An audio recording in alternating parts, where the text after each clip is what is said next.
Sometimes the greatest love stories begin with the most unlikely choices. In a world where loneliness can stretch for centuries, even immortals make mistakes that change everything. Lord Vincent is a vampire who has lived by the same ritual for hundreds of years. Every century, he selects a maiden to marry. He always chooses someone young and meek, someone who will accept their fate without question. But this winter, something goes wrong.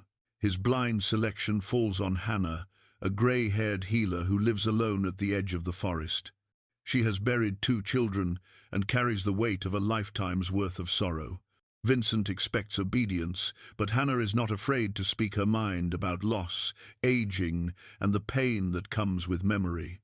Neither realizes that their unlikely pairing will break an ancient curse and transform both their lives forever. What happens when an immortal discovers that his greatest mistake might actually be his salvation? Before we jump back in, tell us where you're tuning in from, and if this story touches you, make sure you're subscribed, because tomorrow I've saved something extra special for you. The winter winds howled through the ancient pines surrounding Raven Hollow, a village that had learned to measure time not by seasons, but by the depth of snow that buried their thatched roofs. For 6 months of each year, the sun barely crested the horizon, casting everything in perpetual twilight that made the boundary between day and night as blurred as the line between the living and the dead. In this forgotten corner of the world, where wolves sang lullabies to sleeping children and frost painted intricate patterns on every window, the villagers had grown accustomed to surviving on whispered prayers and stored grain. They knew the old stories, passed down through generations like heirloom quilt stories of the Lord who dwelt in the castle above, whose shadow had fallen across their valley for longer than any could remember. Lord Vincent Aldrich had once been mortal, though that truth had faded into legend. 3 centuries ago, he had ruled these lands as a prince of flesh and blood, beloved by his subjects for his just rule and gentle heart. The portraits in his great hall still bore witness to that time, a young man with kind eyes and a smile that could warm even the coldest winter morning. But war had come to their realm, as war always does, bringing with it choices that no good man should ever have to make. The enemy had been merciless, their siege engines turning the castle walls to rubble, and their swords turning the courtyard gardens to graveyards. In his desperation to save his people, Vincent had sought help from places where decent folk feared to tread. The witch, who answered his call, had promised victory, but her price had been steeper than any mortal coin.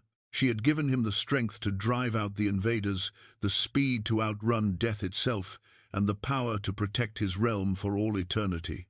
What she had taken in return was his humanity, his ability to feel the warmth of sunlight on his skin, and the simple joy of sharing a meal with friends. The curse she had woven was elegant in its cruelty. Every 100 years, Vincent would select a bride from among the village maidens, someone young and pure, who would become his companion in the cold eternity of his castle. The ritual was necessary to maintain the balance of power that kept him anchored to this world, preventing him from becoming a mindless monster that would devour everything he had once sworn to protect. But it was also a reminder of what he had lost, each bride a reflection of the mortal life that had been stripped away from him. For 3 centuries, the pattern had never varied. He would appear in the village square on the night of the winter solstice, his pale figure emerging from the swirling snow like a character from a children's tale. The maidens would be presented to him, trembling in their finest dresses, and he would make his choice with the detached precision of someone selecting fruit at a market. The chosen one would accompany him to his castle, where she would live in luxury and comfort until age claimed her, never knowing that her presence was what kept the darkness at bay. The castle itself had grown to reflect its master's nature over the centuries. What had once been a warm home filled with laughter and music had become a monument to beautiful isolation. Tapestries hung in halls where no footsteps echoed, and fires burned in hearths that gave warmth but never comfort. The library contained thousands of volumes that Vincent had read dozens of times, their words providing knowledge but never wisdom, entertainment but never joy. Servants moved through the corridors like ghosts, attending to needs that never seemed to matter and maintaining routines that had lost all meaning. Vincent's days followed patterns as rigid as clockwork. He would rise at sunset, though the distinction mattered little in a realm where true darkness never fully lifted. He would walk the battlements, checking defenses against threats that no longer existed. He would read correspondence from neighboring kingdoms, maintaining the pretense of lordship over lands that had long since learned to govern themselves. He would dine alone in a great hall built to seat 50, the silence broken only by the whisper of wind through stone corridors. But it was in the quiet hours before dawn that the weight of his immortality pressed heaviest upon him. Those were the moments when he would stand before the great windows of his chambers, gazing out at a village where people loved and laughed and grieved and died, living entire lifetimes in what felt to him like the span of a single breath. He had watched generations pass below, great-grandchildren growing old and dying while he remained unchanged, a constant in a world that had forgotten how to need him.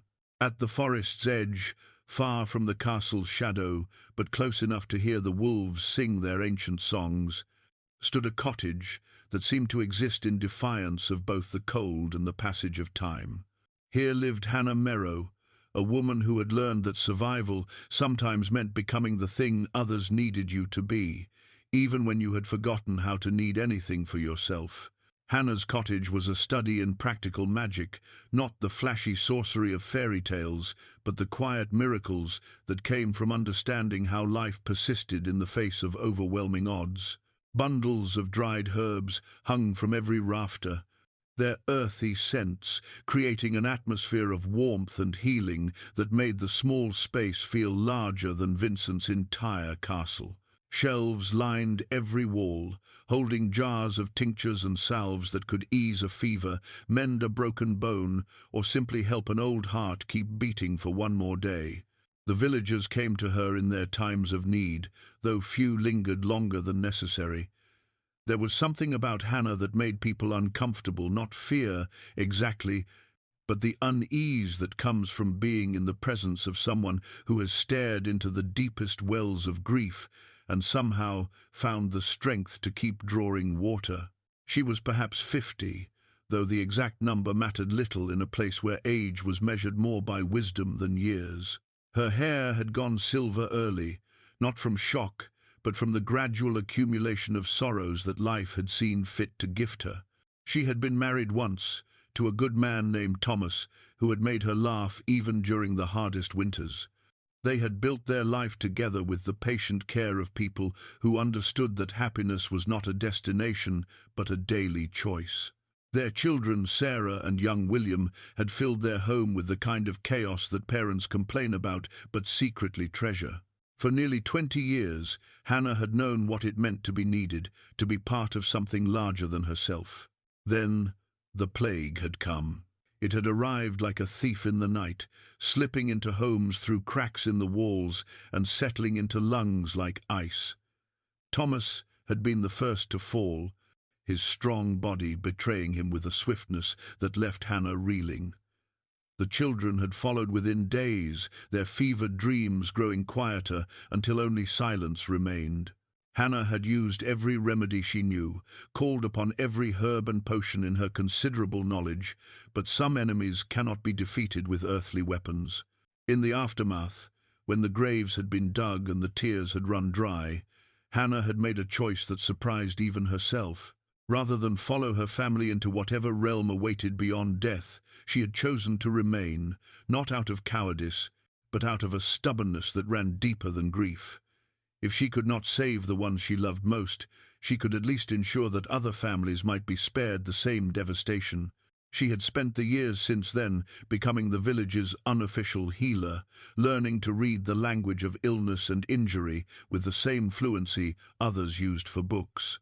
She understood which mushrooms could heal and which could harm, knew the exact moment when a fever would break or when a wound would begin to mend. More importantly, she had learned to listen really listen when people spoke of their fears and hopes, their small victories and devastating losses. The villagers respected her knowledge, but kept their distance from her person. Partly this was superstition. There was something unsettling about a woman who could predict death with such accuracy, even when she used that knowledge to prevent it. But mostly it was the natural human tendency to avoid reminders of their own mortality. Hannah had walked through the valley of shadows and returned, and that journey had marked her in ways that made others uncomfortable. She lived alone now, her cottage a sanctuary for wounded creatures and her own wounded heart. Birds with broken wings found healing in her care before returning to the sky. Lost travelers discovered warmth and direction before continuing on their journeys.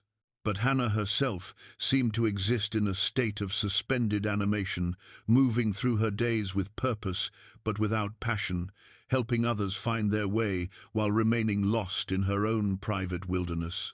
Her leather-bound journal sat on the table beside her bed, its pages filled with careful notations about the healing properties of various plants, observations about the changing seasons, and occasional glimpses into the thoughts of a woman who had learned to find meaning in service, even when joy seemed forever out of reach. She pressed flowers between its pages not for sentiment, but because beauty preserved was beauty that could outlast winter. On the night when Vincent's century-old ritual would again claim a bride from among the village maidens, Hannah sat by her fire as she had for countless other nights, grinding herbs into powder and listening to the wind carry news from the world beyond her walls. She had no expectation that this night would be different from any other, no premonition that her life of careful isolation was about to collide with forces beyond her understanding. The silver chalice that would seal her fate sat miles away in Vincent's private chambers, an artifact of power that had overseen 30 such selections. Tonight, it would choose differently than ever before, guided by currents that neither Hannah nor Vincent could yet comprehend. The ritual that had bound them both to their separate forms of loneliness was about to become the key that would set them free. But for now, in these final hours of their old lives, they remained strangers to each other, a vampire lord haunted by the weight of immortality, and a mortal woman carrying the burden of love that had survived even death. Neither knew that their destinies had been intertwined long before either of them was born, written into the very fabric of the curse that would soon draw them together. The night of the winter solstice arrived with a stillness that seemed to hold its breath. Snow fell in thick, lazy flakes that muffled all sound except the distant tolling of the village bell, 13 chimes that echoed across the frozen landscape like a funeral dirge. In the castle above, Vincent prepared for the ritual with the mechanical precision of someone who had performed the same ceremony 30 times before. The silver chalice sat upon his desk, its ancient metal catching the firelight and throwing dancing shadows across the stone walls. Intricate engravings covered its surface, symbols that predated written language, representing concepts of binding, choice, and destiny that mortal minds were never meant to fully comprehend.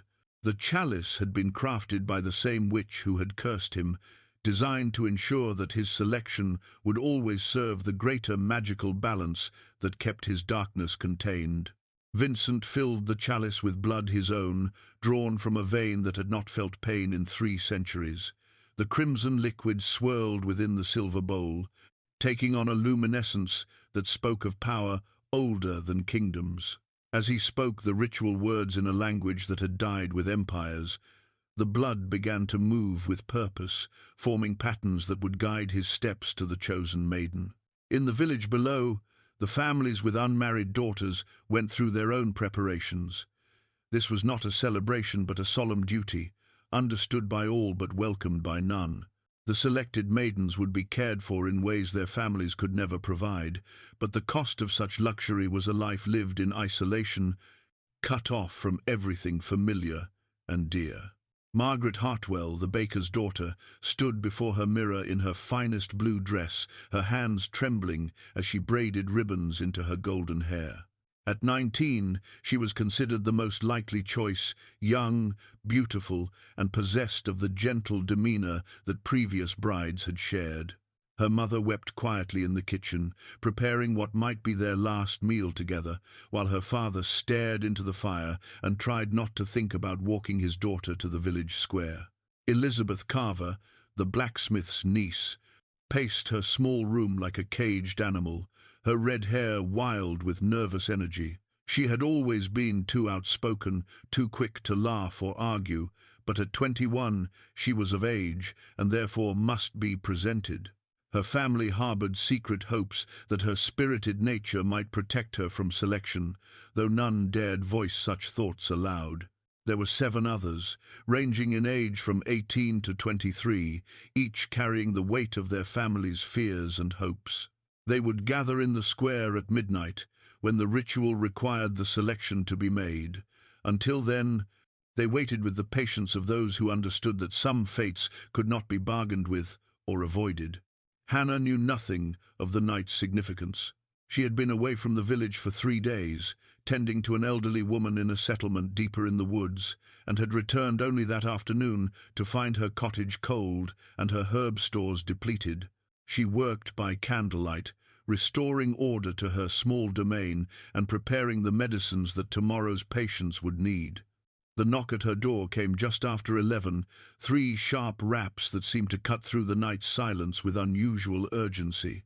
Hannah opened the door to find young Peter Hartwell, Margaret's younger brother, standing in the snow with wild eyes and gasping breath. "Mrs. Merrow," he panted, his words creating clouds in the frigid air. "You have to come, now." "What's happened?" Hannah asked, already reaching for her cloak and medical bag. "It's the selection night," Peter said, his voice breaking with the weight of 13-year-old understanding. "Margaret's going to be chosen. I know she is. And Mother's taken sick with worry. She can't breathe properly, and Father doesn't know what to do." Hannah's heart clenched with familiar grief. She had helped deliver Margaret, had treated her childhood fevers and scraped knees, had watched her grow into a young woman of rare kindness and beauty. The thought of losing another child, even one who wasn't truly hers, to forces beyond anyone's control, brought back memories that she had spent years learning to manage. "Go back to your family," she told Peter gently. "I'll gather what I need and follow shortly." But as she packed her bag with remedies for panic and breathing difficulties, Hannah found herself thinking not of Margaret's likely selection, but of the ritual itself. In all her years as the village healer, she had never been present for a choosing ceremony. The families of potential brides were expected to attend, but others stayed away out of respect and superstition. Tonight, however, duty called her into circumstances she had always avoided. She arrived at the Hartwell home to find chaos barely contained within its walls. Margaret sat pale and silent in the corner, her beautiful dress now seeming more like burial clothes than finery. Her mother, Sarah, hyperventilated in short, sharp gasps, while her father tried unsuccessfully to comfort both his wife and daughter. The air in the small house felt thick with dread and helplessness. Hannah worked quickly, preparing a tea from chamomile and valerian that would calm Sarah's breathing while providing gentle sedation. She spoke in the soothing tones she had perfected over years of dealing with crisis, offering practical help while acknowledging the depth of their fear. "There's no shame in this terror," she told them as Sarah's breathing began to slow. "What parent wouldn't feel the same? But remember that Lord Vincent has always treated his chosen brides with kindness. They want for nothing in the castle." "Except freedom," Margaret whispered, speaking for the first time since Hannah's arrival. "Except the chance to love someone chosen rather than assigned." The words hung in the air like an accusation against fate itself. Hannah looked at the young woman, barely more than a girl, really, and saw in her face the same expression she had worn on the day she buried her children. It was the look of someone forced to accept the unacceptable, to find grace in circumstances that offered none. "Sometimes," Hannah said quietly, "the path we're given isn't the one we would choose, But that doesn't mean it can't lead somewhere meaningful. The clock on the mantel chimed 11:30. In 30 minutes, the families would gather in the square for the ceremony that would change everything. Margaret rose with the dignity of someone much older, smoothing her dress and checking her reflection one final time. "I should go," she said simply. "It's better to face these things with courage than to be dragged to them in fear." But as the family prepared to leave, Sarah Hartwell collapsed again, this time into a faint that left her unconscious on the floor. Hannah worked frantically to revive her, using smelling salts and gentle pressure points, but it became clear that Sarah was in no condition to attend the ceremony. "I can't leave her," William Hartwell said, torn between his wife and daughter. "But Margaret can't go alone." "I'll accompany her," Hannah found herself saying, the words surprising her as much as they did the others. Every maiden should have a woman's support during such a time. And so it was that Hannah Merrow, who had avoided the selection ceremonies for decades, found herself walking through the snow-covered streets toward the village square. Margaret moved beside her with quiet dignity, their footsteps creating the only sound in a night that seemed to hold its breath in anticipation. The square had been transformed for the ritual. Torches burned in iron braziers, their flames casting dancing shadows across the faces of gathered villagers. The families stood in small clusters, their expressions ranging from resignation to barely controlled grief. At the center of it all stood an ornate chair, more throne than seat, carved from black wood and inlaid with silver symbols that hurt to look at directly. The other maidens were already present, each accompanied by family members who tried to project strength while battling their own terror. Hannah noticed how young they all seemed, how their beauty carried the untested quality of flowers that had never faced winter. She felt ancient by comparison, marked by experiences that had carved lines around her eyes and silver threads through her hair. As midnight approached, the temperature seemed to drop even further, and the falling snow began to swirl in patterns that defied the wind's direction. The torches flickered without any breeze to disturb them, and the very air seemed to thicken with anticipation. Then he appeared. Lord Vincent materialized from the darkness as if the shadows themselves had taken form. Tall and pale, moving with a grace that suggested both power and restraint, he commanded attention without demanding it. His dark hair caught the torchlight, and his eyes, ancient eyes, in a face that appeared no older than 30, surveyed the gathered crowd with the detached interest of someone observing a familiar play. The silver chalice gleamed in his hands as he approached the throne. Without ceremony or speech, he placed it upon the chair's arm and stepped back. The blood within began to glow with its own light, casting crimson reflections across the snow at his feet. Hannah watched, transfixed, as the ritual she had heard described but never witnessed began to unfold. Vincent closed his eyes and extended one hand toward the chalice. The blood swirled faster, its light growing brighter, and suddenly it rose from the container like a living thing, stretching across the square in a thin, luminous stream. The stream moved with purpose, passing over the heads of villagers and families before beginning to circle the group of maidens. Each young woman held her breath as the crimson light moved past her, some closing their eyes in prayer, while others watched with fascination or fear. Margaret stood perfectly still as the stream approached her, her chin raised in defiance of whatever fate awaited. But the blood light passed her by without pause, continuing its circuit with inexorable purpose. It was only when the stream stopped directly in front of Hannah that she realized what was happening. The crimson glow pulsed once, twice, then settled around her shoulders like a luminous cloak.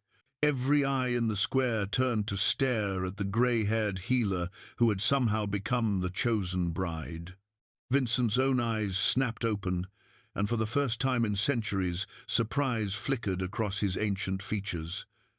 This was not the young maiden he had expected to find waiting for him. This woman carried herself with a dignity born of experience, her face marked by sorrows and joys that had nothing to do with youth or innocence. Hannah felt a strange, tingling sensation as the bloodlight settled around her, followed by the appearance of a silver pendant that materialized against her throat. The pendant was warm against her skin, pulsing gently in rhythm with her heartbeat, and she understood without being told that her fate had just been sealed by forces beyond her comprehension. The silence stretched on for what felt like hours, but was probably only seconds. Then Vincent stepped forward, his movements careful and deliberate, as if he were approaching a wild animal that might flee at any sudden motion. "Lady Hannah Merrow," he said, his voice carrying clearly across the square despite its quiet tone, "will you accept the bond that has been chosen for us both?" Hannah looked around the square at Margaret's shocked relief, at the confused faces of villagers who had expected a very different outcome, at the ancient vampire who awaited her answer with something that might have been hope flickering in his dark eyes. She thought of her empty cottage, of the long winter nights spent alone with only memories for company. She thought of the pendant warming against her throat and the strange sense that this moment had been approaching her entire life, even when she hadn't known to watch for it. "I will," she said simply, her voice steady despite the magnitude of what she was accepting.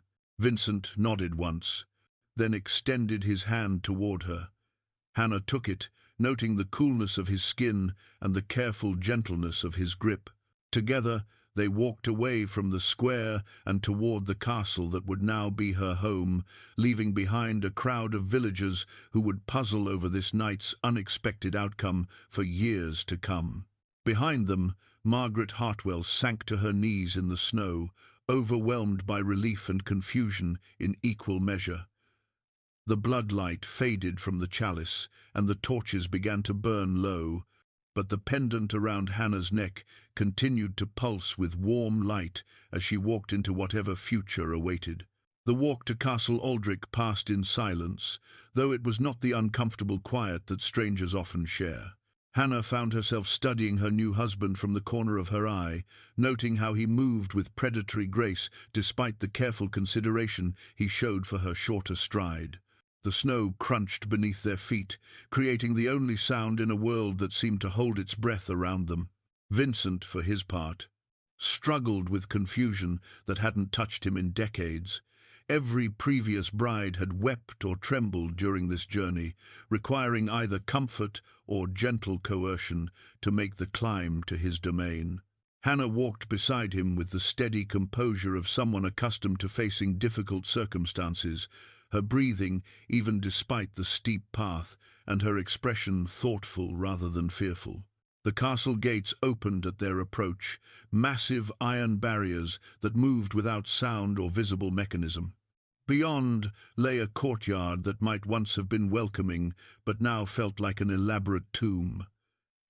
Fountains stood frozen in mid-flow, their waters turned to crystal sculptures that caught the moonlight in painful beauty. Gardens that should have been dormant under winter's influence instead appeared permanently dead, their stark branches creating geometric patterns against the snow. "Welcome to your new home," Vincent said, the words carrying a formality that seemed to surprise him as much as her. Hannah paused in the courtyard's center, turning slowly to take in the architecture that surrounded them. Where she might have expected to feel intimidated, she instead found herself noting details with the practical eye of someone accustomed to making the best of challenging situations. The stonework was exquisite, clearly crafted by masters, and the proportions spoke of a time when the castle had been designed for warmth and community rather than isolation. "It's beautiful," she said, and meant it, though it seems lonely. Vincent stopped walking, arrested by the simple honesty of her observation. Previous brides had praised the luxury or expressed gratitude for their good fortune. None had acknowledged what he himself felt every day, the weight of solitude that pressed down on every stone and timber. "Lonely," he repeated, as if testing an unfamiliar word. "Yes, I suppose it is." The great doors opened before them, revealing an entrance hall that took Hannah's breath away, despite her attempt to maintain composure. The ceiling soared 3 stories above their heads, supported by pillars carved with intricate details that told stories in stone. Tapestries covered the walls, their rich colors depicting scenes of courtly life and seasonal celebrations that belonged to an era long past. But what struck Hannah most forcefully was the silence. This was a space designed to echo with conversation and laughter, to accommodate dozens of people moving with shared purpose. Instead, it felt like a museum dedicated to the memory of life rather than its present reality. "The servants will show you to your chambers," Vincent said, gesturing toward figures that seemed to materialize from the shadows. They moved with the same ethereal quality as their master, present but somehow not entirely there. "You'll find everything you need for your comfort." Hannah studied the servants with professional interest. In her years as a healer, she had learned to read the subtle signs that revealed a person's true condition. These individuals, if indeed they were individuals, showed none of the normal indicators of human life. No pulse visible in their throats, no shift in breathing patterns, no unconscious movements that marked living bodies at rest. "What are they?" she asked, her tone curious rather than frightened. Vincent paused, clearly unprepared for such a direct question. "Echoes," he said finally. "Remnants of those who once served here willingly. They remain because this place needs tending, and because leaving would mean truly dying. And they're content with this existence." The question hung in the air between them, carrying implications that Vincent hadn't considered in decades. Were they content? Had he ever asked? Did their lack of complaint indicate satisfaction, or simply the absence of the ability to object? "I don't know," he admitted, the honesty surprising them both. Hannah nodded as if this answer made perfect sense. Perhaps that's something worth discovering. She followed the servants up a grand staircase that curved along the castle's interior wall, her hand trailing along a banister worn smooth by countless other hands. The portraits that lined their route caught her attention immediately, not for their artistic merit, though that was considerable, but for the story they told about the man walking behind her. The paintings progressed chronologically, beginning with formal family portraits that showed Vincent as a child alongside parents who radiated warmth and dignity. As the years advanced, she could trace his development from boy to young man, noting the gradual appearance of responsibility in his posture and wisdom in his eyes. But there was a clear divide in the collection, a point where the portraits shifted from celebration to commemoration, where living subjects became memorial art. "You were happy once," she observed, pausing before a painting that showed Vincent at perhaps 25, laughing at something outside the frame while sunlight caught gold highlights in his dark hair. "That was a long time ago," Vincent replied, but he moved to stand beside her, studying the portrait with the expression of someone viewing a stranger who happened to share his face. "Not so long that you've forgotten how it felt," Hannah said gently, "or you wouldn't have kept the paintings." They continued up the staircase in renewed silence, but Hannah felt a subtle shift in the atmosphere between them. Vincent's careful courtesy remained unchanged, but underneath it she sensed the first stirrings of genuine curiosity about this unexpected bride, who asked questions no one else had thought to pose. The chambers prepared for her occupied an entire floor of the castle's east wing, with windows that would provide morning sunlight during the brief hours when the winter sun managed to clear the mountains. The rooms were furnished with luxury that bordered on excess silk hangings, carved furniture that belonged in royal palaces, and tapestries that must have cost small fortunes to commission. But Hannah barely noticed the opulence. Her attention was drawn to the gallery that connected her sitting room to her bedchamber, a long hallway lined with portraits that made her stop short with recognition of their shared subject matter. "These are your other brides," she said, not quite a question. Vincent nodded, his expression carefully neutral. "It seemed appropriate that you should know about those who came before." Hannah walked slowly along the gallery, studying each portrait with the careful attention she had once given to pressed flowers in her healing journals. Here was a young woman with golden hair and frightened blue eyes, painted in a style that suggested the early years of Vincent's curse. There, a dark-haired beauty whose regal bearing spoke of noble birth, her portrait more recent but still decades old. Each painting captured not just physical appearance, but something of the subject's personality, their hopes, fears and resignation rendered in oil and canvas.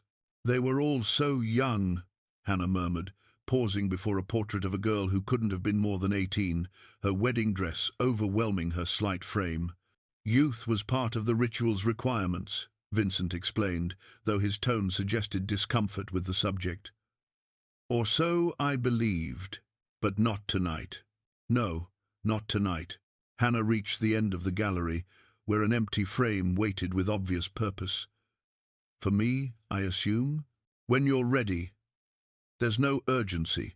She turned to face him fully, noting how he stood just outside the gallery's entrance, as if reluctant to join her among the portraits of his past. Were any of them happy here?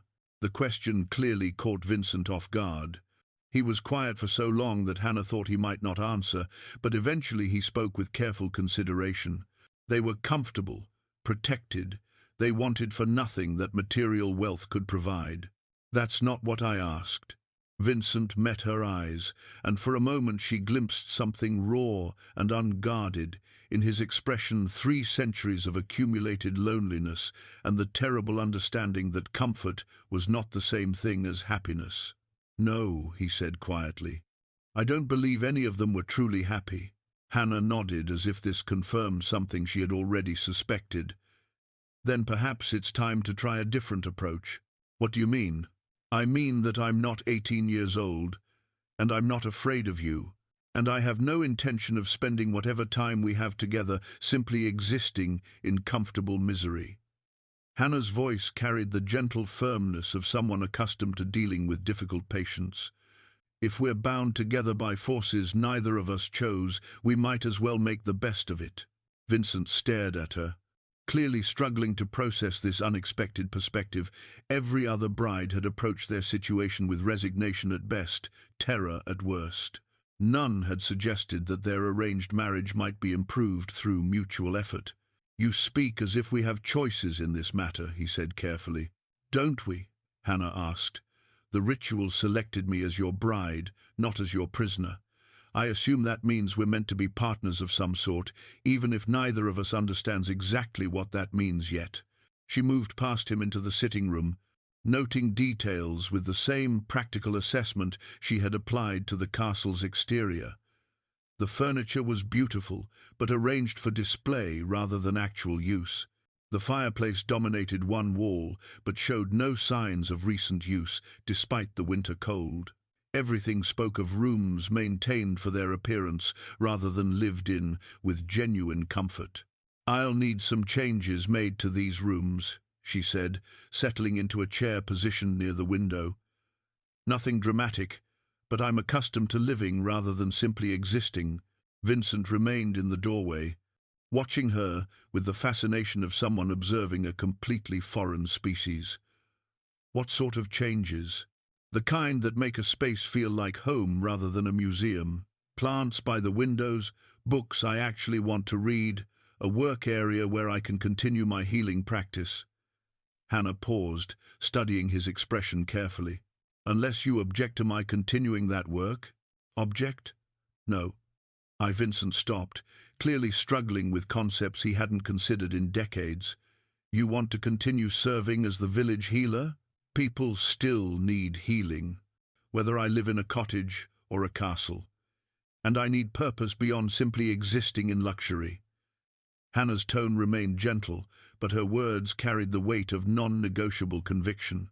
"I've spent too many years learning to help others to abandon that calling now." Vincent was quiet for a long moment, processing implications that stretched far beyond simple room arrangements. A bride who intended to maintain her previous life, who saw their marriage as a partnership rather than a form of beautiful captivity, who expected to make changes rather than simply adapt to existing circumstances. This was territory no previous century had prepared him to navigate. "We can discuss the practical arrangements tomorrow," he said finally. "Tonight, you should rest. The servants will attend to any immediate needs." "Thank you," Hannah replied, but as he turned to leave, she spoke again. "Vincent?" He paused at the sound of his name, spoken without title or formality. "I'm sorry about your other brides. Whatever happened to them, I'm sorry for your loss."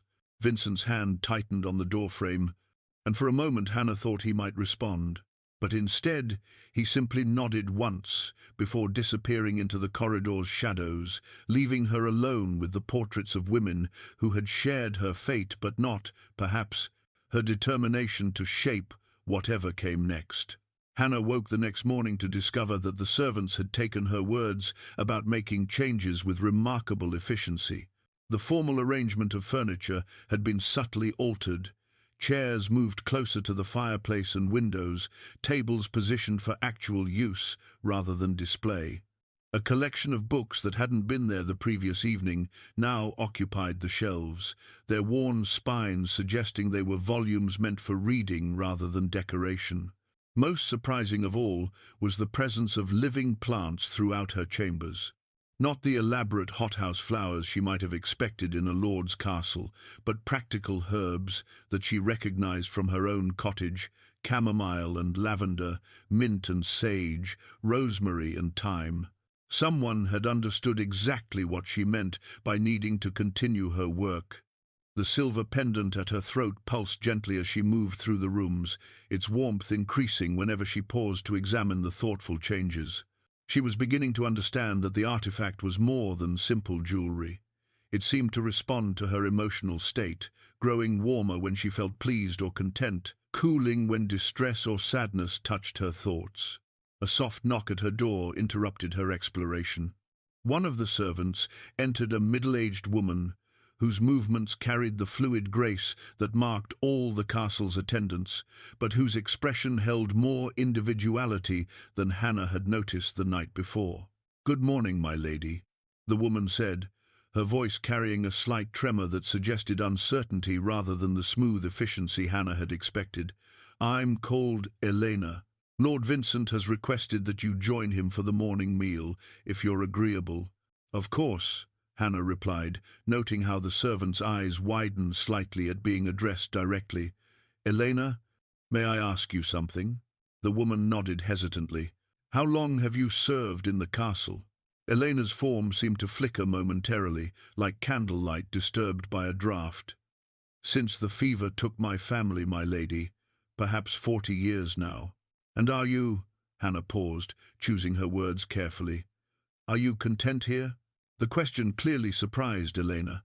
She stood silent for nearly a minute, her expression cycling through emotions that were difficult to read, but unmistakably real. "I had never considered the matter, my lady. We serve because service is what remains to us. But that's not the same as contentment, is it?" Elena's form solidified slightly, as if Hannah's attention was somehow anchoring her more firmly to the physical world. "No, my lady, it is not." Hannah nodded, filing this information away for future consideration. "Would you show me to wherever Vincent is waiting?" The dining hall occupied a space that could have comfortably seated 50 people, but now held only a small table set for 2 near the room's enormous fireplace. Vincent stood as Hannah entered, his formal courtesy unchanged from the previous evening, but she noticed new details in the morning light: the careful way he positioned himself to avoid the weak sunlight filtering through high windows, the pallor of his skin that spoke of centuries without warmth. "I trust you slept well?" he asked, as Elena departed, leaving them alone in the vast space. "Very well, thank you, and I must thank you for the changes to my rooms. Someone understood exactly what I needed." Vincent's expression showed surprise. "I gave no specific instructions beyond ensuring your comfort." "Then you have very perceptive servants." Hannah settled into the chair he held for her, noting the careful distance he maintained even during this simple courtesy. Or perhaps the castle itself is more aware than it appears. The meal that followed was an education in contrasts. The food was excellent: fresh bread, preserved fruits, aged cheeses that must have come from the castle's own stores, but Vincent barely touched anything on his plate. Hannah ate with genuine appetite while watching him push food around with the mechanical motions of someone going through familiar motions without purpose. "You don't actually need to eat, do you?" she observed. Vincent's fork stilled completely. "No." "Then why maintain the pretense?" "Because meals are what married couples share," he said, the response carrying the weight of decades of routine. "Because normalcy was part of what I offered my previous wives. But we're not a normal married couple, are we?" Hannah's tone remained gentle, but her words cut through pretense with surgical precision. Vincent set down his fork entirely, regarding her with an expression that mixed wariness with growing fascination. "You're quite different from what I expected." "What did you expect?" "Fear, resignation, gradual acceptance of circumstances beyond your control." He paused, seeming to choose his next words carefully. "Not someone who would question the fundamental assumptions of our arrangement." Hannah smiled, the expression transforming her face in ways that made Vincent realize he had been thinking of her as simply an older version of his previous brides, rather than an entirely different category of person.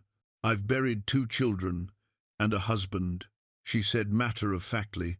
"I've sat with the dying and comforted the grieving, and learned that life is too short to waste on pretense, even when that life might last longer than expected. If we're bound together, I'd rather it be honestly." After breakfast, Vincent found himself in the unprecedented position of giving a tour of his own castle to someone who asked questions he had never considered. Hannah moved through the halls with the observational skills of a healer, noting not just the obvious grandeur, but the subtle signs that revealed the building's true condition.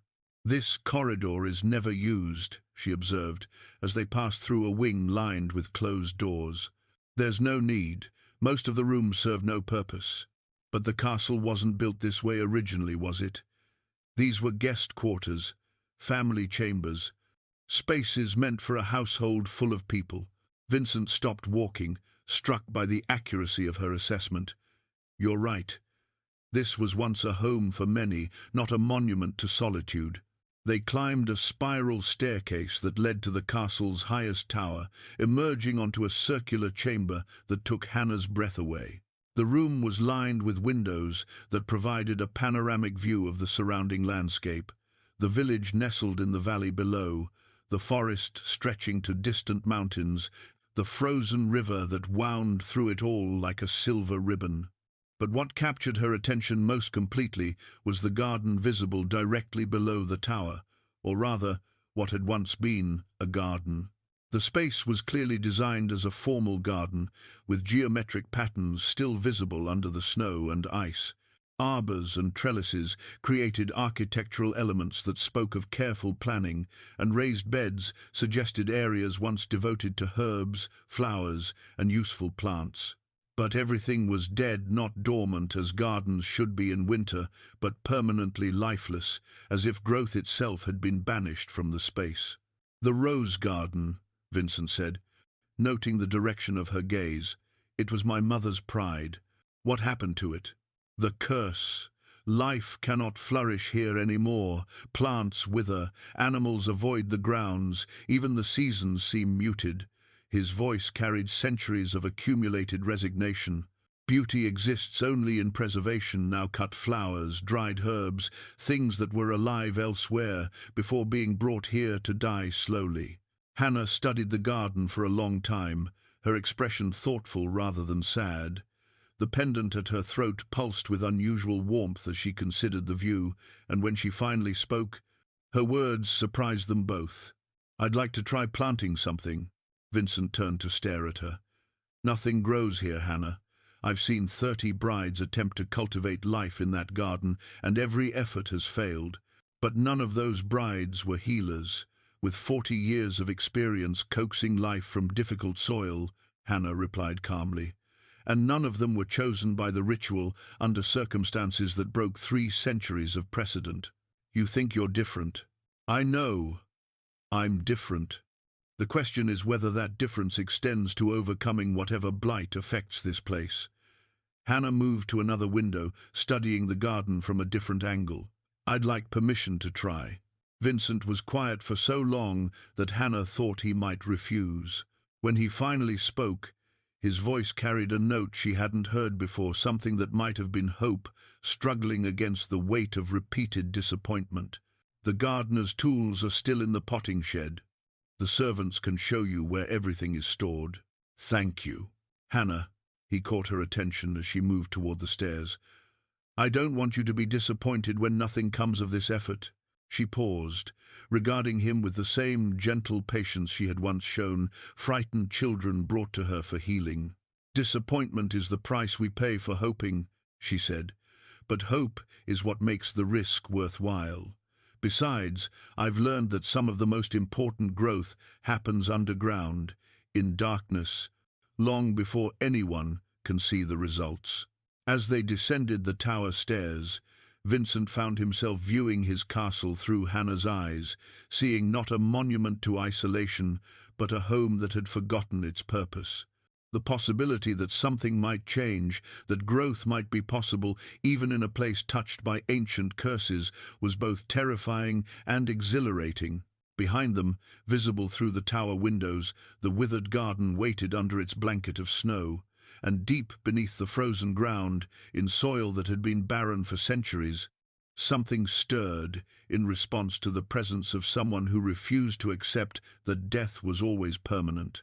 The first week of Hannah's residence in the castle established rhythms that surprised them both. She woke each morning to find fresh herbs appearing in her chambers, tended her growing collection of medicinal plants, and spent afternoons in the withered garden with tools that hadn't been used in decades. Vincent found himself altering his own ancient routines to accommodate her presence, taking meals he didn't need, walking corridors he usually avoided, discovering corners of his own home that he had forgotten existed. It was during one of these shared meals that Hannah first broached the subject of Vincent's past directly. "Tell me about your mortal life," she said, setting down her teacup with the deliberate care of someone preparing for a serious conversation. Not the history that everyone knows, but what it felt like to be human. Vincent's hand stilled on his wineglass. In 3 centuries, no bride had asked about his humanity in terms of personal experience, rather than historical curiosity. Why do you want to know? Because understanding where someone came from helps explain who they've become, Hannah replied simply, and because you still carry that mortal man inside you, whether you realize it or not. The observation struck Vincent as both perceptive and impossible. He had spent centuries believing that his humanity had been stripped away along with his mortality, leaving only the careful imitation of human behavior wrapped around a monster's core. "I was 28 when the curse took hold," he began slowly, the words feeling strange after so many decades of silence. "Old enough to understand duty, but young enough to believe that good intentions could overcome any obstacle." Hannah settled back in her chair, her expression encouraging him to continue. "My parents had taught me that leadership meant service, that power existed to protect those who couldn't protect themselves. When the enemy armies came, I genuinely believed that sacrifice and determination would be enough to save everyone I loved." Vincent's voice carried the weight of remembered idealism. "I was naive in the way that only someone who has never truly failed can be naive. What changed that? Watching my people die while I remained safely behind castle walls, hearing the reports of villages burned, families slaughtered, children orphaned because my conventional tactics couldn't match their brutality." Vincent's eyes focused on something beyond the present moment. There comes a point where noble intentions become meaningless if they don't produce results. Hannah nodded with the understanding of someone who had faced similar moments of terrible choice. "So you sought alternative solutions." "I sought power sufficient to protect what mattered most, regardless of the personal cost." Vincent met her eyes directly. "The witch who answered my call promised that I would never again be helpless to save those under my protection. She kept that promise, but the price was higher than I understood at the time. What was the price? Vincent was quiet for so long that Hannah thought he might not answer. When he finally spoke, his voice carried 3 centuries of accumulated pain. My humanity, my ability to love without destruction, to touch without causing harm, to be part of life instead of simply observing it from the outside. He paused, then added quietly, the power to protect everyone except the people I cared about most. Your family, gone within a year of my transformation. Not killed by enemies, but lost to the understanding that I was no longer truly their son, their brother, their friend. The curse didn't just change my nature, it made my presence dangerous to anyone who tried to love me. Hannah absorbed this information with the clinical attention she might give to a patient's symptoms, but her expression remained compassionate rather than detached. And your brides were chosen specifically because they didn't love me, couldn't love me given the circumstances of our meeting. The ritual ensured that our bond would be built on duty and obligation rather than genuine affection, preventing the curse from consuming them too quickly. Too quickly? Vincent's jaw tightened. The curse feeds on love, Hannah. Genuine emotional connection accelerates its hunger. My brides lived longer, healthier lives, because they never truly cared for me beyond basic human kindness. The implications of this revelation settled between them like a physical weight. Hannah understood now why Vincent had been so surprised by her selection, why her approach to their arrangement seemed to unnerve him. She represented exactly the kind of danger he had spent centuries trying to avoid. But you cared for them, she observed. It wasn't a question. Not in the way you mean. I felt responsible for their welfare, grateful for their company, sad when age eventually claimed them. But love? Vincent shook his head. I learned early that love was a luxury I couldn't afford. Hannah reached across the table and placed her hand over his, ignoring his immediate attempt to pull away. Her touch was warm, steady, and completely unafraid. What if you were wrong? About what? About love being dangerous, about the curse feeding on emotional connection. Hannah's grip tightened when he tried to withdraw his hand again. What if 3 centuries of isolation have been based on an incomplete understanding of the magic that binds you? Vincent stared at their joined hands, noting how the silver pendant at Hannah's throat pulsed with increased warmth at the contact. The sensation was unlike anything he had experienced in centuries, not the cold acceptance of duty, but something that felt dangerously close to genuine warmth. You're suggesting that I've been wrong about the fundamental nature of my curse for 300 years? I'm suggesting that curses, like illnesses, sometimes evolve in unexpected ways, and that the person who cast this particular curse might have had motivations you didn't fully understand at the time. That evening, Vincent found himself in a part of the castle he rarely visited, his private study, where personal belongings from his mortal life lay preserved under dust covers like artifacts in a tomb. Hannah's questions had awakened memories he had thought safely buried, forcing him to confront aspects of his transformation that he had spent centuries avoiding. The mirror stood in the corner where he had placed it decades ago, covered by a cloth that hadn't been disturbed since. Unlike the other mirrors throughout the castle, this one held more than simple reflections. It had been a gift from his mother, enchanted by court wizards to show truth beneath surface appearances. As a mortal man, he had used it to see through political deceptions and false friendships. As a vampire, it had become too painful to look upon.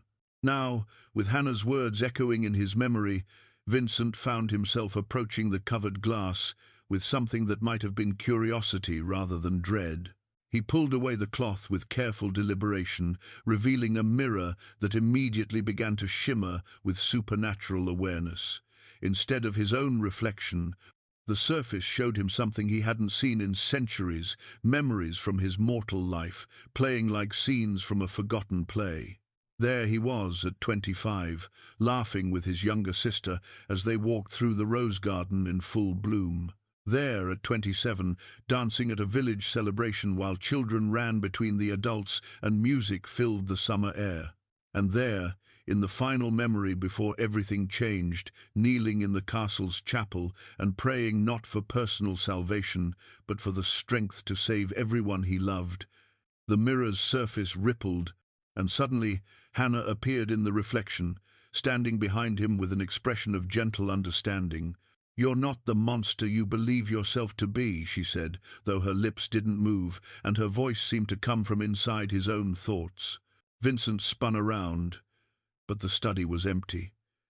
When he turned back to the mirror, it showed only his own reflection, pale, ancient, and more confused than he had been in centuries. But something had changed in the magical glass. Where once it had shown him only the cold truth of his vampiric nature, now it reflected something else, a flicker of the man he had been, visible beneath the supernatural predator he had become. For the first time in 3 centuries, Vincent allowed himself to wonder if Hannah might be right about the incomplete nature of his understanding. The possibility was terrifying and exhilarating in equal measure, carrying implications that could reshape everything he thought he knew about his existence. In the depths of the castle, ancient magic stirred in response to questions that hadn't been asked in centuries.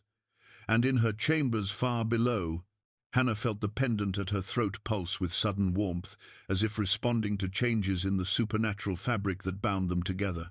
3 weeks into her new life, Hannah made a discovery that changed everything she thought she understood about her situation.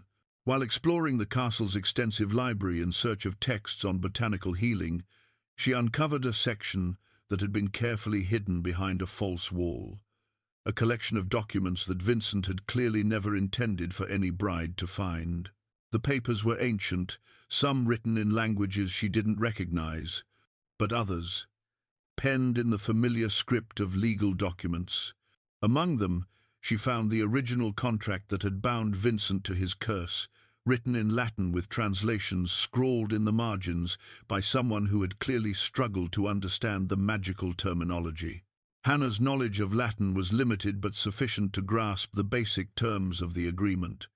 What she read made her sink into a nearby chair with the weight of revelation. The curse had not been designed to last forever. It contained specific conditions for its termination, conditions that Vincent either didn't know about or had never shared with his previous brides. More disturbing still was the document's revelation about the true purpose of the century-spanning marriages. The brides weren't simply companions to ease Vincent's isolation. They were essential components in a magical working that grew stronger with each generation. But it was the final clause that made Hannah's blood run cold. Each bride's death didn't just mark the end of her individual suffering, it fed power back into the curse, ensuring that Vincent's imprisonment would continue indefinitely. The contract wasn't designed to give him companionship, it was crafted to provide him with a renewable source of magical energy drawn from human life and love. Hannah sat in the silent library for hours, reading and rereading the documents as their implications became clear. Vincent might genuinely believe that he was protecting his brides by maintaining emotional distance, but the truth was far more sinister. The curse was designed to encourage exactly the kind of relationships he had been cultivating, connections deep enough to generate magical energy, but not strong enough to trigger the termination clauses. The most chilling discovery came in a letter written in Vincent's own hand, dated nearly 2 centuries ago. In it, he detailed his growing suspicion about the curse's true nature and his decision to minimize the emotional connections with future brides to reduce their suffering. The letter made clear that Vincent knew he was trapped in a cycle that required sacrifice from others, but his solution had been to make those sacrifices as painless as possible rather than seeking a way to break free entirely. Hannah felt the pendant at her throat grow cold as anger and disappointment warred in her chest. She had begun to care for Vincent, to see past his isolation to the man he had once been. Now she wondered if everything about their relationship was simply another iteration of a pattern designed to consume her life force for his benefit. But as she continued reading, Hannah found something that Vincent had apparently missed, or perhaps had been unable to read due to its archaic language and complex magical notation. Hidden among the termination clauses was a provision that had never been triggered, a loophole that could theoretically break the curse entirely. The contract could be dissolved if the vampire and his bride achieved true mutual love, not the pale affection of grateful dependency, but genuine partnership built on honest understanding and free choice. More specifically, it required both parties to willingly sacrifice what they valued most for the other's well-being, without coercion or manipulation. The catch was that such a sacrifice had to be made freely, with full knowledge of the consequences, and the magical working required that it occur during the winter solstice, immediately following the bride's selection, which was only 2 weeks away. Hannah closed the documents with trembling hands, her mind racing through the implications of what she had discovered. Vincent had been living a lie for centuries, believing himself trapped when escape had always been possible. But that escape required exactly the kind of emotional honesty and mutual sacrifice that he had spent 300 years avoiding. The question now was whether to confront him with this knowledge or to let their relationship develop naturally, hoping that genuine affection would grow without the pressure of knowing what was at stake. Her decision was made for her the next evening, when Vincent failed to appear for their usual dinner. Concerned, Hannah went looking for him and found him in his private chambers, standing before an open window despite the winter cold, his expression lost and haunted. "Vincent? What's wrong?" He turned at the sound of her voice, and Hannah was shocked to see tears on his face, the first display of raw emotion she had witnessed from him. "I've remembered something," he said quietly. "Something the witch told me that I had forgotten until tonight." Hannah stepped into the room, closing the door behind her. "What did you remember?" "She said that the curse would hold until I learned to choose love over safety.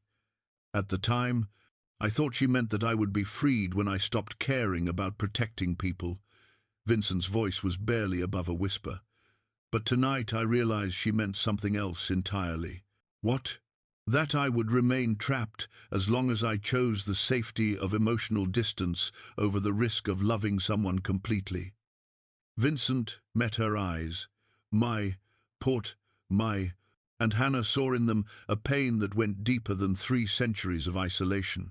"I've been interpreting the curse backwards, Hannah.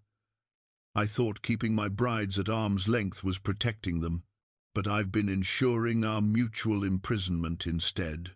Hannah felt the pendant at her throat warm with sudden intensity. "How much do you know about the original contract?" "Enough to understand that each of my wives has paid a price for my cowardice." Vincent's hands clenched at his sides. "And that you're going to pay the same price unless I can find the courage to change patterns I've followed for 300 years. The moment had come sooner than Hannah had expected, but she realized that honesty was the only path forward. "Vincent, I need to show you something." She led him back to the library, to the hidden documents that had revealed so much. As she spread the papers across a reading table, Vincent's expression cycled through surprise, recognition, and finally understanding. "You found them," he said, though his tone suggested relief rather than anger. "You knew they were there?" "I hid them there 2 centuries ago, when I first began to suspect the truth about what I had agreed to." Vincent touched one of the documents with reverent care.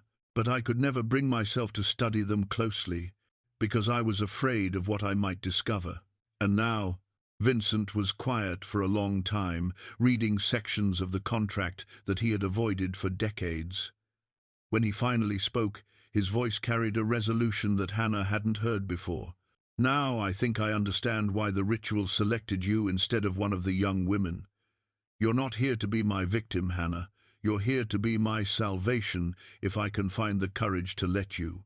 Hannah felt something shift in the magical atmosphere around them, as if ancient bonds were responding to words that had never been spoken aloud. The pendant at her throat pulsed with warmth that seemed to flow through her entire body. "What are you saying, Vincent?" "I'm saying that I think I'm falling in love with you, And for the first time in 3 centuries, I'm not going to run from that feeling." Vincent's hands shook as he reached for hers. "Even if it means risking everything we both have left." The documents on the table began to glow with soft light, as if responding to his declaration. Outside the library windows, snow started falling more heavily, and somewhere in the distance, the castle's bells chimed midnight, marking exactly 2 weeks until the winter solstice that would determine both their fates. Hannah squeezed Vincent's hands, feeling the warmth of hope and terror in equal measure. "Then we have 2 weeks to learn how to save each other." The revelation about the curse's true nature should have brought Hannah and Vincent closer together, but instead it seemed to awaken forces that had been dormant for centuries. Over the next few days, strange occurrences began manifesting throughout the castle, shadows that moved independently of their sources, whispers in empty corridors, and temperature fluctuations that followed no natural pattern. Most disturbing of all was what happened to Hannah's healing pendant. The silver artifact that had been a source of warmth and comfort began to pulse erratically, sometimes burning against her skin with intensity that made her gasp, other times turning so cold that frost formed around its edges. The unpredictable behavior seemed connected to her emotional state, but in ways that made no sense according to everything she understood about magical artifacts. It was during one of these episodes, while she was working in the garden with soil that had begun showing the first tentative signs of life, that Hannah made the discovery that would reframe everything she thought she knew about her situation. The pendant had grown so hot that she was forced to remove it, setting it aside on a stone bench while she continued planting seeds in ground that now accepted them rather than rejecting all attempts at cultivation. When she reached for the pendant again, her fingers brushed against its surface, and the world around her suddenly shifted. Instead of the winter garden, she found herself standing in a memory that wasn't her own, a vision of the same space 3 centuries ago when it had been in full bloom. But she wasn't alone in this vision. A woman stood among the roses, her silver hair catching sunlight as she tended plants with the sure movements of someone who understood the secret language of growing things. The woman turned, and Hannah found herself staring into a face that was unmistakably her own, though older and marked by experiences she had never lived. The woman smiled with sad recognition and spoke in a voice that seemed to come from inside Hannah's own thoughts. "Finally, you remember." "Remember what?" Hannah asked, though she wasn't sure if she spoke aloud or simply thought the words. "Who you really are. Why you were chosen. Why the pendant responds to your touch as it does to no others." The vision shifted, and suddenly Hannah was witnessing events from centuries past, the original curse being cast, but from a perspective she had never seen before. The witch who had approached Vincent with promises of power had not been a stranger seeking payment for magical services. She had been a woman driven by love and desperation, watching the man she cared for throw his life away in a futile attempt to save a kingdom that was already lost. "You were the witch," Hannah whispered, understanding flooding through her even as she resisted accepting it. "I was Ilara Merrow, court healer and herbalist to the royal family. I was also the woman who loved Prince Vincent enough to damn us both rather than watch him die in a hopeless war." The name resonated through Hannah's consciousness like a bell being struck. Merrow, her family name, which she had always assumed came from some distant ancestor's connection to water or lakes. But seeing it in this context, she understood that it represented something far more significant. The curse wasn't designed to trap Vincent, the vision Ilara continued. It was designed to preserve him until I could find a way to return to him. But the magic I used was more complex than I understood, and it scattered my soul across centuries, forcing me to live multiple lives before I could accumulate enough power and wisdom to break what I had created. Hannah felt the pendant growing warm in her hand, and suddenly she could access memories that belonged to other lifetimes, fragments of experiences where she had been born again and again, always with the same healing gifts, always drawn to the same kinds of work. always carrying a small piece of the original Ilara's soul and purpose. Every time I died, the pendant preserved part of my essence, the vision explained, waiting for the lifetime when all the pieces would finally come together in someone strong enough to complete the original magic. But I don't remember being anyone else, Hannah protested, even as more memories surfaced, flashes of other lives, other faces, other times when she had felt inexplicably drawn to help people heal from wounds that went deeper than physical injury. Because you weren't ready until now. This life, Hannah's life, was the first where you had experienced enough loss and gained enough wisdom to understand what true love requires. The pendant brought you here when the time was right. The vision began to fade, but Ilara's voice continued with urgent clarity. The curse can only be broken by the one who cast it, freely choosing to undo what she created. But that choice must be made with full knowledge of the cost. Breaking this magic will require you to sacrifice the immortality I built into the pendant's preservation of your soul. You'll become fully mortal, with no guarantee of finding each other again in any future life. Hannah found herself back in the garden, kneeling in soil that was now visibly warmer than the surrounding earth. The pendant in her hand pulsed with steady warmth, and she could feel ancient magic flowing through it, magic that was hers by right, earned through lifetimes of service and sacrifice. But the weight of revelation was almost more than she could bear. Everything she had believed about herself, about her choice to come to the castle, about her growing feelings for Vincent, all of it was connected to forces that predated her current existence by centuries. She sat in the garden for hours, watching the sun set behind mountains that had witnessed the original curse being cast. The servants who brought her evening meal found her there, still holding the pendant and staring at plants that were growing in soil that should have been permanently barren. When Vincent appeared, drawn by reports of her unusual behavior, Hannah looked up at him with eyes that held the accumulated sorrow and wisdom of multiple lifetimes. "I need to tell you something," she said, her voice carrying a gravity that made him sink onto the bench beside her without question. Hannah related everything she had seen and understood, watching Vincent's expression cycle through disbelief, recognition, and finally a grief so profound that it seemed to age him before her eyes. "Ilara," he whispered, and in that single word Hannah heard centuries of longing and regret. "I wondered if I was imagining the resemblance. The way you moved, the things you said, the effect you had on the castle itself. You knew?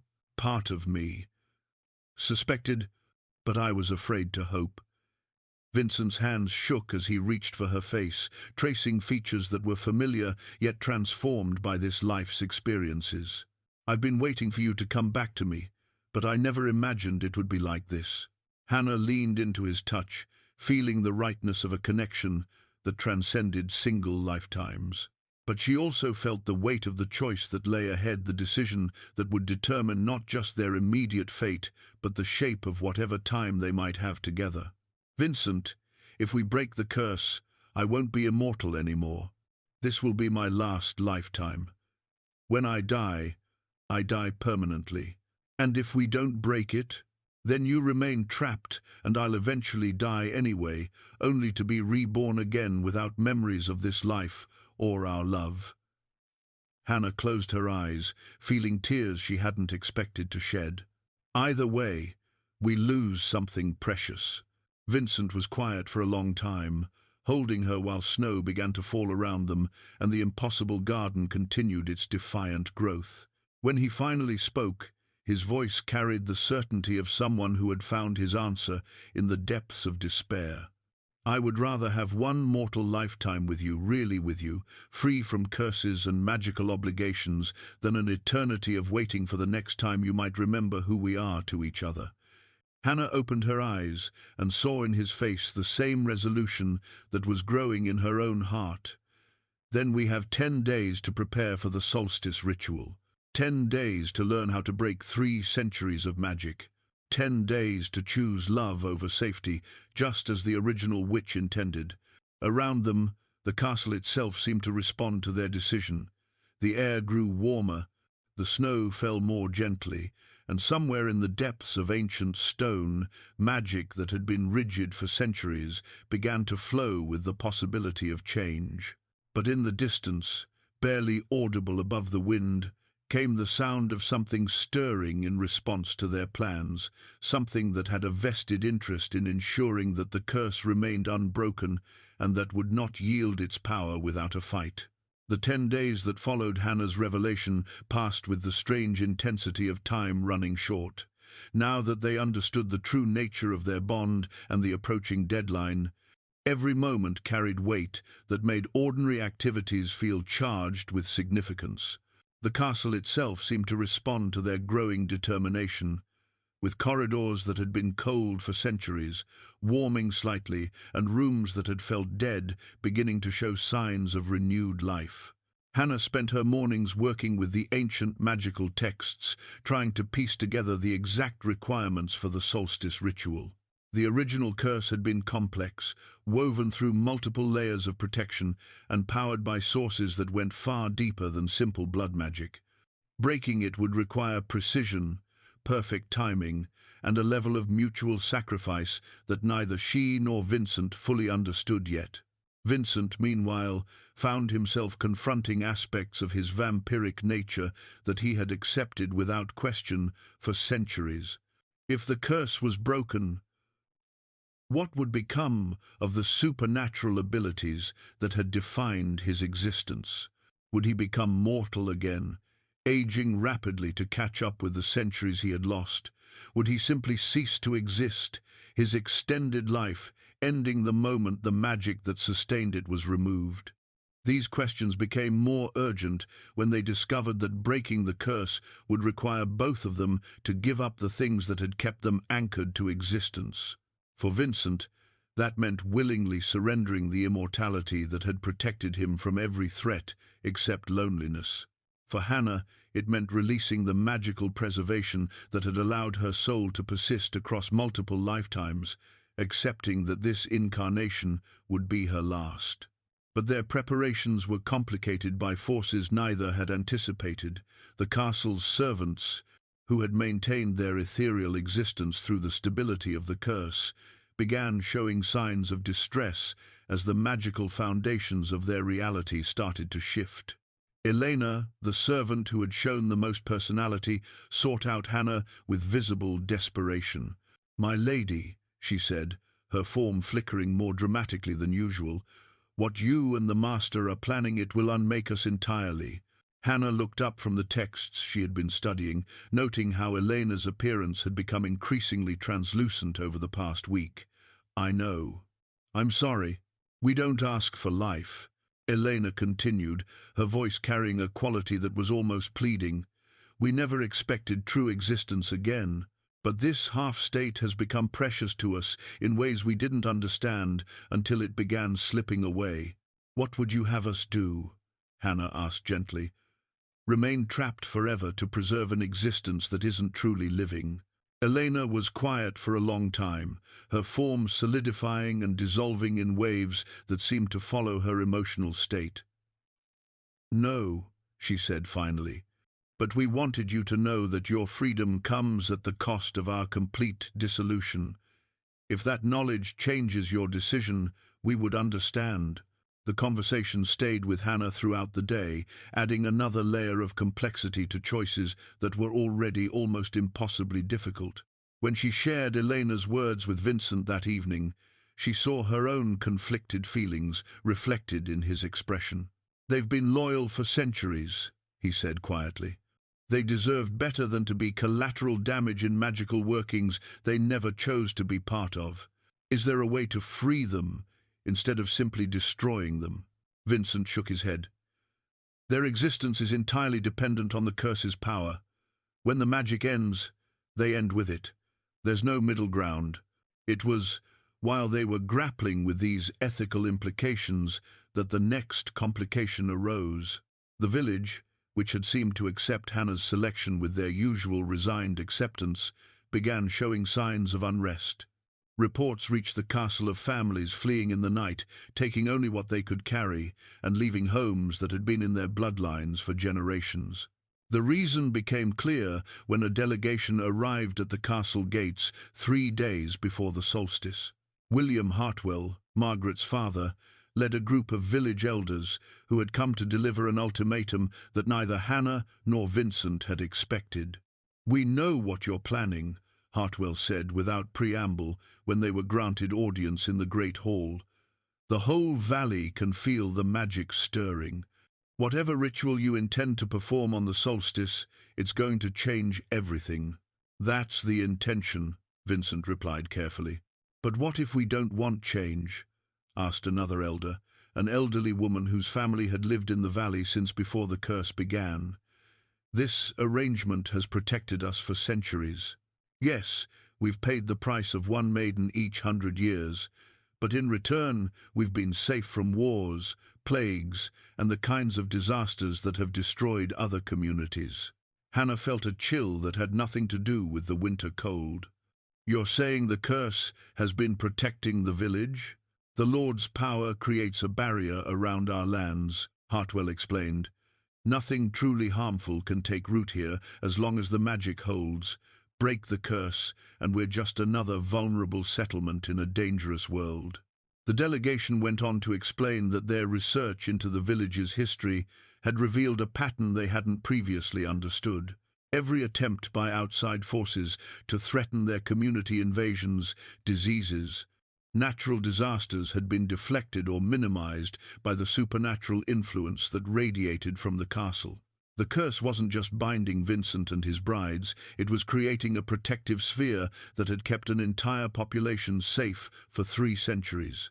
"So you're asking us to remain trapped to protect people who have benefited from our suffering?" Vincent's voice carried a dangerous edge that reminded everyone present that he was far from helpless, curse or no curse. "We're asking you to consider the consequences of your actions beyond your own desires," the elderly woman replied with impressive courage. "Hundreds of families will be affected by whatever you do on the solstice night." After the delegation left, Hannah and Vincent sat in silence for a long time, wrestling with moral complexities that seemed to grow more tangled with each new revelation. Every choice that would free them personally seemed to require sacrificing someone else's safety or existence. "We could find another way," Vincent said finally, though his tone suggested he didn't believe his own words. "Wait another century, research alternatives, look for a solution that doesn't require so much collateral damage, and spend another 100 years watching you select another bride who will age and die while we remain locked in the same patterns." Hannah shook her head. "Besides, I don't think I'll survive another lifetime. The pendant is already straining to hold all the soul fragments together. This really is our last chance." It was then that the castle itself seemed to offer an answer to their dilemma. A section of the library that had been sealed for centuries suddenly became accessible, revealing documents that detailed the original scope of the protective magic. The curse's defensive capabilities weren't inherent to its design. They were a side effect of the massive amount of power it contained, energy that had been building and accumulating for 300 years. According to the newly discovered texts, breaking the curse wouldn't eliminate that protective power entirely. Instead, it would release the accumulated energy in a massive surge that could be directed and shaped by whoever performed the breaking ritual. With proper preparation, that energy could be permanently woven into the land itself, creating protection that didn't require ongoing sacrifice. "It's possible," Hannah said after studying the complex magical diagrams for hours, "but it would require perfect execution during the solstice ritual. One mistake, and instead of freeing ourselves and protecting the village, we could destroy everything within 100 miles. What are the specific requirements?"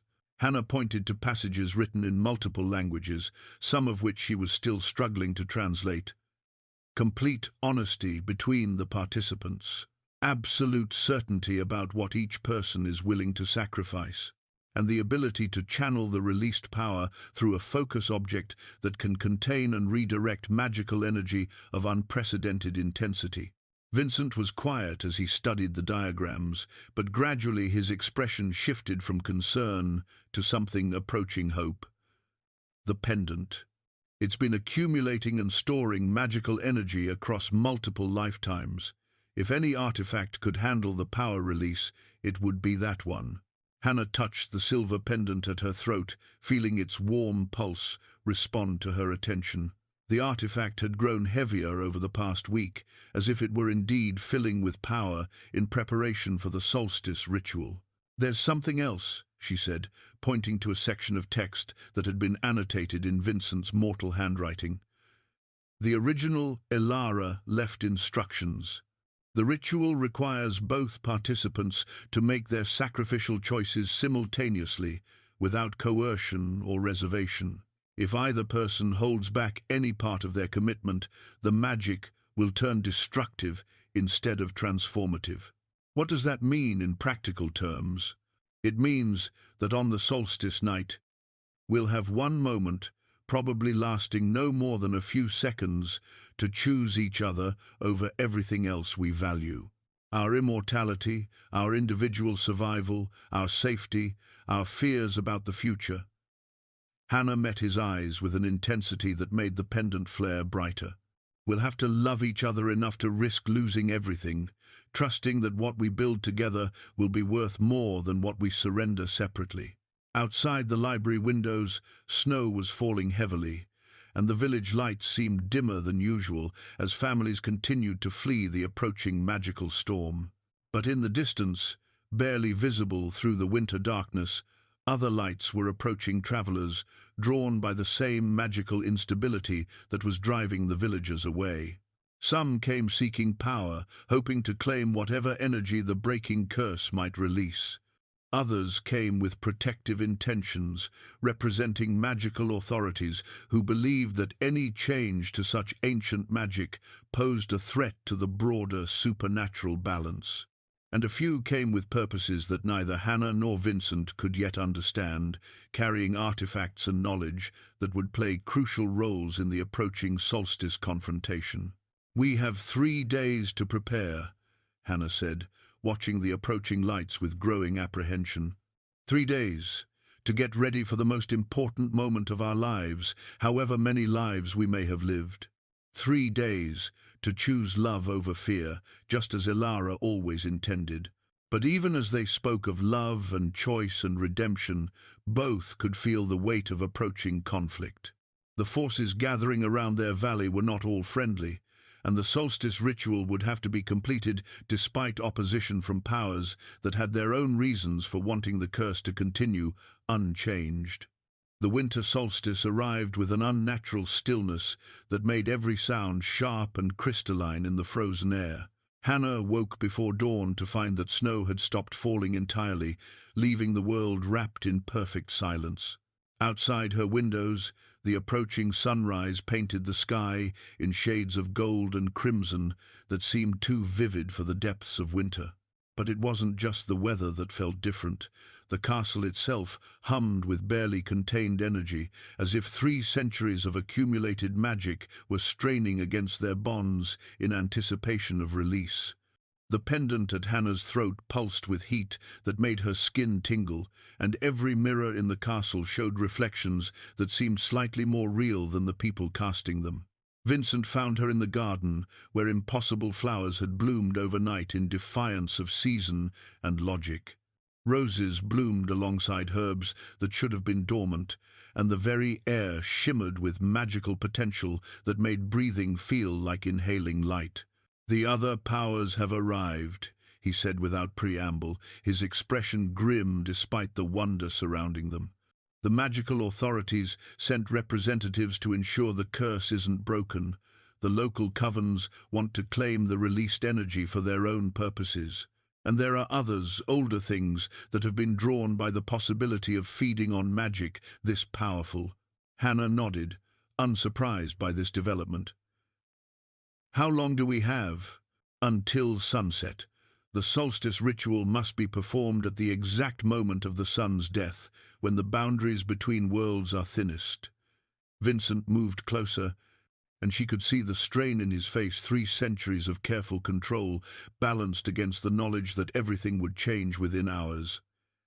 "Hannah, if you want to change your mind—" "I don't." Her voice carried absolute certainty. "Do you?" "No, but I need you to understand what we're facing. These aren't just political opponents or magical theorists. Some of the entities gathering around the valley are ancient predators that view our curse-breaking as a feeding opportunity. They'll try to disrupt the ritual so they can consume the released power for themselves." Hannah studied his face, noting details that had become precious over their weeks together. The way concern deepened the lines around his eyes, the careful control that never quite masked his protective instincts, the humanity that had survived 3 centuries of supernatural existence. "Then we make sure they don't succeed." The day passed in final preparations that felt both urgent and dreamlike. Hannah spent hours with the magical texts, memorizing the precise wording and timing that the ritual required. Vincent coordinated with the castle's servants for what would likely be their final acts of service, ensuring that the Great Hall was prepared for magical workings that would either free everyone or destroy them all. As afternoon shadows grew longer, the external pressures became impossible to ignore. The magical authorities established a perimeter around the castle grounds, their intentions unclear but their power unmistakable. The air itself grew thick with competing magical fields as different factions positioned themselves for whatever outcome the evening might bring. But it was the arrival of the spirits that truly marked the approaching climax. As the sun began its final descent toward the horizon, translucent figures began materializing throughout the castle. The ghosts of Vincent's previous brides, drawn by the possibility of final release from their supernatural bondage. Hannah found herself surrounded by women who had lived the life she was now choosing to end. They moved through the great hall like echoes of memory, some young and terrified, others marked by the wisdom that comes from years of supernatural captivity. But all of them watched her with expressions that mixed hope with desperate longing. "They want to be free as much as we do," Vincent said quietly as they observed the gathering spirits. "They've been anchored to this place by the curse's power, unable to move on to whatever comes after death." One spirit approached more directly than the others, a woman with dark hair and intelligent eyes, who had clearly been one of Vincent's more recent brides. She moved with the concentrated effort of someone using their last reserves of strength to communicate something vital. "The blade," she whispered, her voice barely audible above the magical currents flowing through the castle. "You'll need the sacrifice blade to complete the ritual. It's hidden where only true love can find it." Before Hannah could ask what she meant, the spirit began to fade, using the last of her energy to point toward the portrait gallery where Hannah had first seen the faces of Vincent's previous wives. They found the blade exactly where the spirit had indicated, hidden behind the empty frame that had been prepared for Hannah's portrait. It was an ancient dagger with a crystalline blade that seemed to contain starlight, beautiful and terrible in equal measure. The moment Hannah's fingers closed around its handle, she understood its purpose with visceral certainty. "The final sacrifice," she murmured, testing the blade's weight and balance. "We each have to give up what we value most, willingly and without reservation." Vincent nodded, though his face had gone pale at the sight of the weapon. "For me, that means surrendering the immortality that has defined my existence for centuries, choosing mortality and whatever time we might have together over the safety of eternal existence. And, for me, it means releasing the magical preservation that has carried my soul across lifetimes, accepting that when this life ends, it will truly end." Hannah met his eyes steadily. "Are you ready to be mortal again? Are you ready to be permanently mortal?" They stood in silence for a moment, holding the weight of choices that would reshape not just their lives, but the supernatural landscape of their entire region. Around them, the castle's magical energy continued to build, and through the windows they could see the sun touching the horizon. "It's time," Vincent said. Together, they walked toward the great hall, where their fates and the fates of everyone connected to their curse would finally be decided. Behind them, the spirits of 30 previous brides followed like a wedding procession made of memory and hope, while outside the castle walls, forces both benevolent and malevolent prepared for a magical confrontation that would be remembered for centuries. The solstice ritual was about to begin. The great hall had been transformed into something between a temple and a battlefield. Ancient symbols carved into the floor glowed with increasing intensity as the sun reached its final moments above the horizon. Hannah and Vincent stood at the center of the magical circle, the sacrifice blade gleaming between them, while spirits of the previous brides formed a protective ring around the ritual space. But they were not alone in their preparations. The opposing forces that had gathered throughout the day now pressed against the castle's magical barriers with increasing urgency. Through the tall windows, Hannah could see figures moving in the twilight, some human, others decidedly not, all drawn by the unprecedented amount of magical energy about to be released. "The magical authorities are demanding we stop," Vincent said, his voice tight with concentration as he maintained the protective wards around the ritual circle. "They claim that breaking a curse this old could destabilize the entire regional magical balance. What do you think?" "I think they're afraid of change, even when that change might improve things for everyone." Vincent's eyes blazed with determination that Hannah hadn't seen before. "They prefer the certainty of controlled suffering to the risk of genuine freedom." The sun touched the horizon, and immediately the magical pressure in the hall intensified. The pendant at Hannah's throat began pulsing in rhythm with some cosmic heartbeat, while the sacrifice blade grew warm in her hands. Around them, the spirits of the previous brides grew more solid, their forms gaining definition as the boundary between life and death began to thin. But it was then that the true opposition revealed itself. The temperature in the hall plummeted as something ancient and hungry forced its way through the magical barriers, a presence that had been feeding on the curse's power for centuries and had no intention of allowing that source of nourishment to be destroyed. The entity that materialized in the center of their ritual circle was beautiful and terrible in equal measure. It wore the appearance of a woman, but one whose features shifted constantly between faces that Hannah recognized from the portrait gallery. This was the accumulated essence of every bride who had died in service to the curse, their life force corrupted and twisted into something that served darker purposes. "You cannot break what feeds me." The entity spoke with voices that layered over each other like an unholy chorus. 3 centuries of love and loss and sacrifice have made me strong enough to resist any attempt at freedom. Hannah felt the pendant at her throat turn ice cold as the entity's presence washed over them. But instead of fear, she felt a surge of anger that surprised her with its intensity. "You're not those women," she said, raising the sacrifice blade between them and the corrupted spirit. "You're what consumed them after they died. You're the parasite that's been feeding on Vincent's guilt and their unfulfilled lives." The entity laughed, the sound like breaking glass.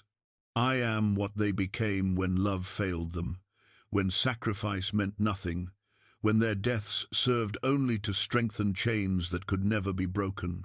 But even as the entity spoke, Hannah noticed something that gave her hope. The spirits of the true brides, the actual souls of the women who had lived and died in this castle, were moving closer to their corrupted reflection, and their expressions carried determination rather than fear. "You're wrong," said the spirit who had guided them to the sacrifice blade. "Our deaths meant something because they led to this moment. Every life lost to the curse was building toward the time when someone would finally have the wisdom and courage to break it." The corrupted entity turned toward the approaching spirits with visible alarm. You cannot unmake me. I am built from your very essence." "No," Hannah said, understanding flooding through her as the pendant began warming again. "You're built from the lies about our essence, from the belief that love always leads to loss, that sacrifice means nothing, that hope is foolish." The sun disappeared below the horizon, and the moment of the solstice arrived with power that shook the castle to its foundations. Hannah and Vincent moved as one, each grasping the sacrifice blade and speaking the words that would either free them or destroy everything they had tried to protect. "I choose love over safety," Vincent said, his voice carrying across dimensions. "I choose mortality with you over immortality alone. I surrender my supernatural power to build something real together." "I choose love over continuity," Hannah replied, feeling her soul's accumulated lifetimes beginning to consolidate into this single moment. "I choose one complete life with you over endless partial existences. I surrender my preserved immortality to live fully while we can." The blade flared with light that outshone the magical energies filling the hall. But instead of cutting them, it cut through the corrupted entity, severing its connection to the curse's power and revealing it for what it truly was: fear given form, despair made manifest, the accumulated belief that love always ended in loss. As the parasitic spirit dissolved, the true brides moved forward to reclaim the essence it had stolen from them. Their forms became brilliant with released light as they finally found the freedom to move beyond the boundaries of the cursed castle. The pendant at Hannah's throat cracked, releasing 3 centuries of preserved magical energy in a surge that rewrote the supernatural foundations of their entire valley.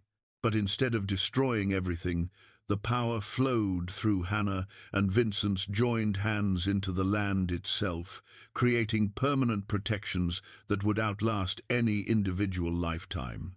Around them, the castle servants smiled as they faded into peaceful non-existence, their long service finally complete. And in the village below, families who had fled in terror felt the change wash over them like a warm wind, carrying the promise that they were safe to return home. Spring came early to the valley that year, arriving with an enthusiasm that surprised everyone who had grown accustomed to winters that lasted half the year. The snow melted in gentle streams that fed newly flowing brooks, and the earth warmed with unprecedented eagerness to support whatever seeds might find their way into its embrace. Most remarkable of all was the castle garden, where roses bloomed in brilliant profusion alongside herbs that had never grown at such altitudes before. Hannah woke each morning to sunlight streaming through windows that no longer carried the chill of supernatural isolation.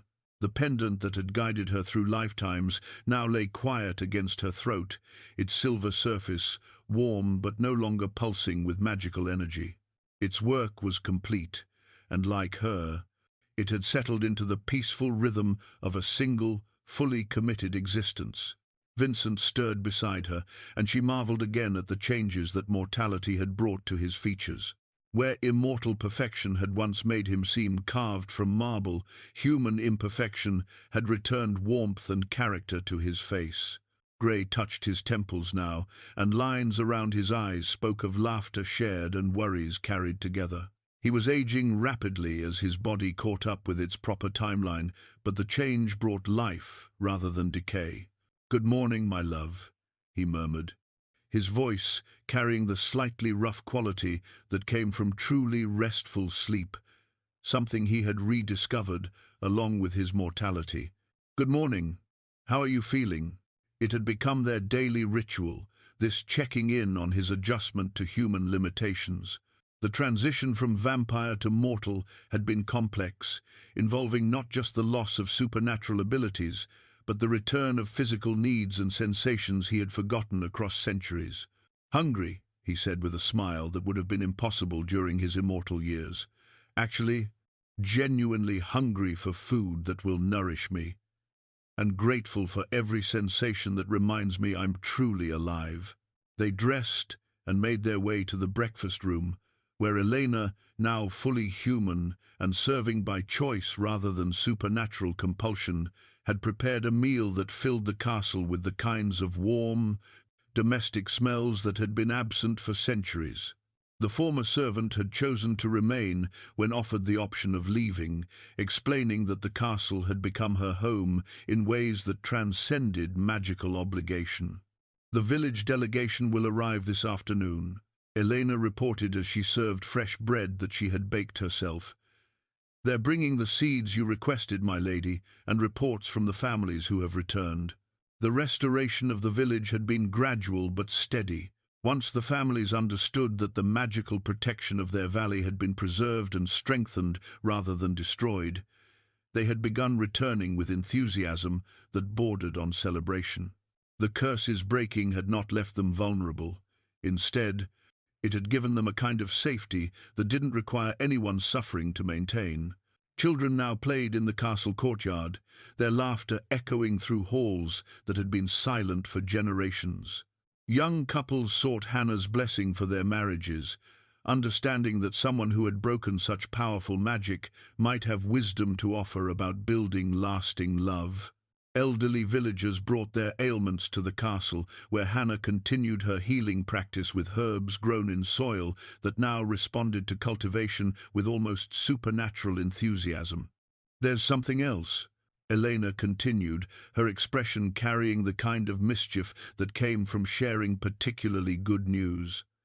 "Margaret Hartwell has accepted Thomas Fletcher's proposal. She asked specifically if you might perform the blessing ceremony." Hannah smiled at this development. Margaret, freed from the spectre of supernatural selection, had bloomed into confident young womanhood and found love with the village carpenter, a quiet, steady man whose devotion to her was evident to anyone who watched them together. "Of course. When do they wish to hold the ceremony?" "Next month, when the roses are at their peak. She said she wants to be married surrounded by flowers that chose to bloom rather than ones that were forced into beauty."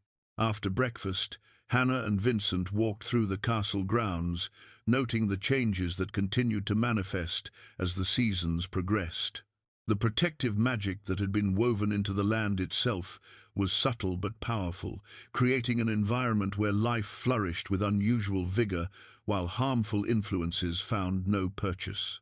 The portrait gallery had been transformed from a memorial to the past into a celebration of continuing life.